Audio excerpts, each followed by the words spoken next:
Hi, gang.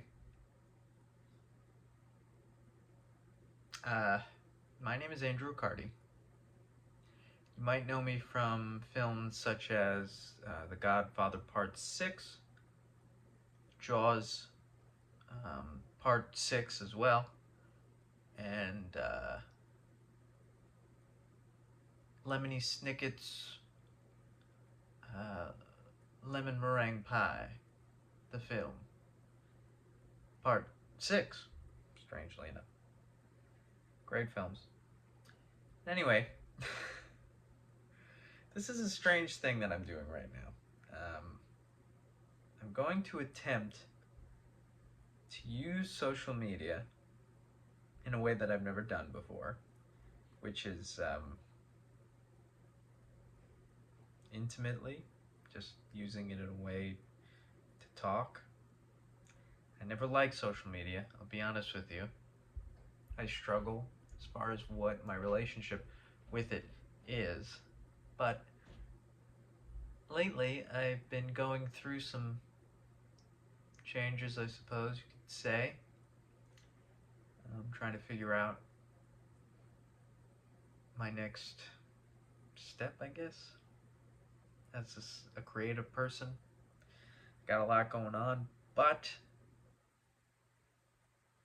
lately it's just been feeling unfulfilling in a lot of ways. Usually I use my ambition to steer me in a certain direction, and it's not that my ambition isn't there, it's just that it's very quiet. So a lot of things that I'm doing, I just feel like I'm doing them to do them, which is good enough sometimes. Not everything has to be this big inspirational movement, you know. But ultimately, I have been looking for change. Point is that what this is right now is something that everybody does. I mean, everybody uses social media and they talk about their lives and whatever, and it's easy for a lot of people. But for me, it's not easy. Um, I usually go with the cryptic angle and so on and so forth. And that just sort of started to get boring, to be honest.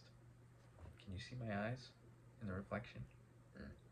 Anyway, it just not only boring, but it started to feel um, inauthentic, or anything that I do on social media. It just started to feel like not sincere. And all I ever really strive to do is be sincere. And I've always made music, and I've tried to sort of channel my feelings through music. And then I found acting, and acting's great, but it's a different sort of vessel. It's sort of like, for me personally, it's more about how do I have, first off, I have the privilege to play a role, so that's cool. But how do I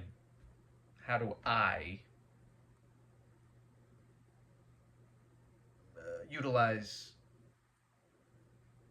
my tools to get the job done? Like, it feels more like a job, and I'm a tool. I'm a tool, and and just I'm a hammer, and I just got to get the nail into the piece of wood. That's what it always feels like, which is great. Very straightforward. But as far as really expressing myself, I started to realize that music and all these things, and writing and sitting and even just writing a story, writing a play, writing monologues, whatever, it just never feels like I'm being really sincere. So then I started to realize, well, what could I do to feel sincere? And I think that is just talking to people and just being myself without the rigmarole and the bells and whistles of the guise of the writer, like this, or this sort of premeditated creative thing. I never really did this before. I never really just sat and talked. And now it's 5 minutes in. Like, who the fuck is gonna listen to me for 5 fucking minutes? You know what I mean? Especially today. Like, we all got shit to do. I didn't even get to what I said I wanted to talk about. Who's gonna sit and listen to me for 5 minutes? There's so much content in the world. I hate the word content. Content is destroying civilization. Stop using the word content. And if you feel like you're using the word, or that you like to use the word, then that means whatever you're making, just think about what it is you're making. No judgment, but stop making content. Make something that's meaningful. Forget the fucking money streams. Anyway, that's something, another conversation. Okay. So, this is what I wanted to talk about, which is a poem. It's kind of a poem that I wrote. It's not really a poem. I don't know. It's a series of words, whatever. I think I wrote it around 2021-ish, which means I could have been in Portland, Oregon when I wrote it. And I was just flipping through some old books. This one in particular came to my attention. And this one is mixed with a lot of lyrics from my album The Torture and the Pleasure, and just random monologues that I thought maybe I'd perform, and also a lot of heartbroken sort of just nonsense. And also I might have moved back to New York in the middle of this book as well, so there's a lot of ups and downs, a lot of letters to an ex.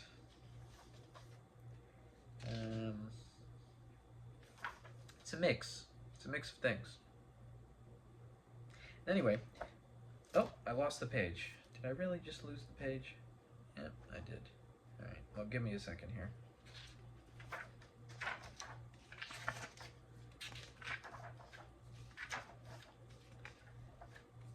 There's a poem I wanted to read that sort of inspired all of this. Here it is. It didn't really inspire this, I'm lying. But I was inspired to do this, and then I picked up a bunch of books, and then I saw this, and I went, huh, why do I want to read this right now? And I think that that's good enough. So, here it goes. My head is a black hole. It absorbs everything around it, crushes it into nothing, gives nothing back in return. Where does all that energy go? They'll wonder. Where does all that energy go? I think the reason why I wanted to read it is because it kind of felt very me, in the sense of how my brain functions daily. I think it might be my anxiety talking more than my depression, in the sense that my anxiety creates a need to be creative, to feel purposed, which is to be creative, to be making something. However, my anxiety creates that, and then, or creates the desire to create, and then, because it's really only anxiety and not true inspiration, it then feels that whatever was created within that anxiety is invalid. In other words, it's not good, it's useless, and all these things, which is normal. And people write things and creative things, and just because they wrote it doesn't mean that it's grand.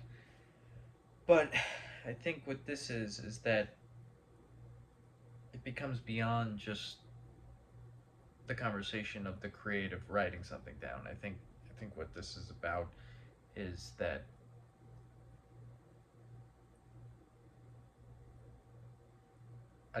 there's a deeper problem there, which is that I don't feel value in what I say. That's what my anxiety creates, is this idea that whatever is coming out of my mouth, no matter what it is, it doesn't have value. So it's like a black hole.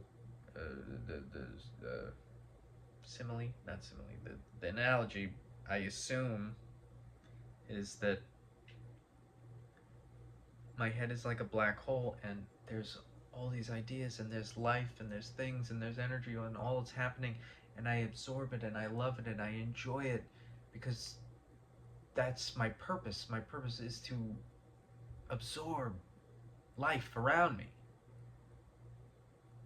And then it goes in there, and then it just gets stuck. All of a sudden, then it becomes the black hole, which is the purpose of it. Is it's almost like, does a black hole know what it's doing? Does a black hole know that it's absorbing energy and never giving it back? It just takes it. I mean, that's all we know about black holes. We don't know what's actually happening once it enters in word all that energy. But the point being in this is that it's like it's a recurring sort of thing. It's a recurring pattern that I love life. I love meeting people. I love my sexuality. I love artwork. I love music. I love films. I love fucking books, and I love absorbing all these things, and then I take it and I process it, and then something dies. Something just dies. And I think it's this sense that whatever comes back out has no value. Or rather, that whatever comes out needs to be of a particular level of value, or else it is moot, or else it has no value. Which means I'm very hard on myself, which is also normal. But when it gets to a place where you no longer can even just express yourself in like a non-artistic way, that it's like, okay, just whatever thoughts that I have are just not important. That's a problem, and that's something I've dealt with for a long time, for most of my life. Doormat people know all about this. Like this, oh, just go with the flow of things. Don't react, don't contribute for fear of stirring the pot or whatever. You don't want to create any problems. And that's ultimately what this mechanism is. You don't want to you feel that no matter what comes out of your head, your mouth, whatever happens, that you are immediately the problem. Or that whatever does come out will cause a problem.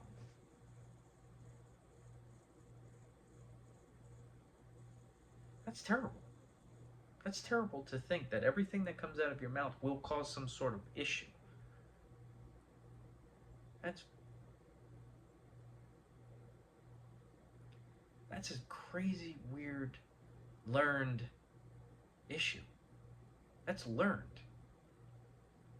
Whether it's someone just tells you it straight up, and they're lying, or because they're trying to make you feel bad about yourself, or because society, you make all these mistakes or whatever, and life doesn't go the way you want it to, and so you start to presume that it's probably your fault, which, I mean, you got to take responsibility for yourself to some level. But to say that just Jesus Christ, that anything that comes out of your mouth, like, is somehow to assume it before you even get there, to just go, you know what? Contributing to whatever's going on is not a good idea at all. What the fuck? That's crazy. So perhaps that's what that's about. And I think that that's ultimately what I'm doing. Why I felt inspired to do this is because I think that this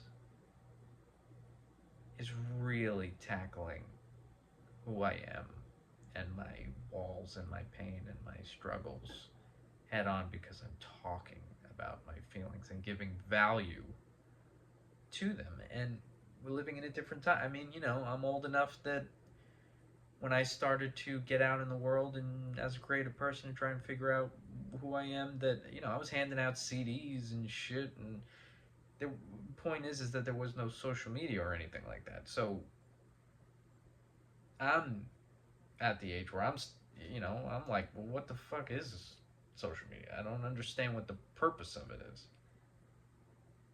But I think it's been around long enough now where I think to ignore that it is one of the biggest platforms. I feel like it's like walking around the streets of Manhattan in 1992 and being like, yo, CDs are irrelevant for music. What? It's like Tower Records was every corner. Like, it's like you gotta kind of see where it went. But it's not the point. The point is that it's living in the reality of things. You know, nobody knew what was going to happen to Blockbuster, but the point is that um, the point is that social media is here, and it is the ultimate way that people communicate. And most of the time, I see people, and it's totally superficial and horrible. But that's like anything, right? Every CD sold at Tower Records wasn't a great CD and worth my time.